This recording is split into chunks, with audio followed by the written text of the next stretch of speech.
Lain macam warna pink weh.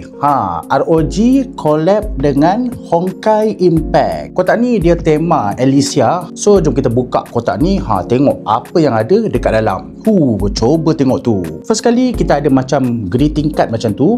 Ada tulis Elysia, lepas tu ada logo ROG dengan Honkai. Lepas tu kita ada casing untuk phone ROG 9 Pro. Cuba tengok casing dia. Ada karakter Elysia. Dia casing clear macam tu, memang cantik. Wah, siap dapat stiker lagi weh. Boleh lah main tampal-tampal. Kotak ni macam ada dua layer tau. Ada layer dekat bawah ni. Cuba tengok tu, ada stand Elysia. So jom kita try pasang. Satu macam tu. Lepas tu karakter letak dekat tengah ni. Dan last sekali kita letak nama dia dekat depan. Cuba tengok.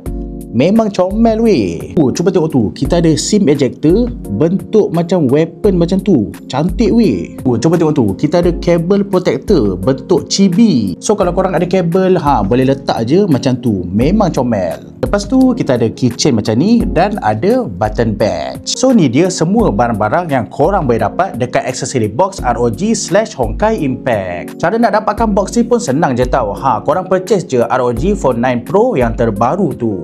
Kalau dapat kotak ni memang best way. Lagi-lagi kalau korang peminat Honkai Impact.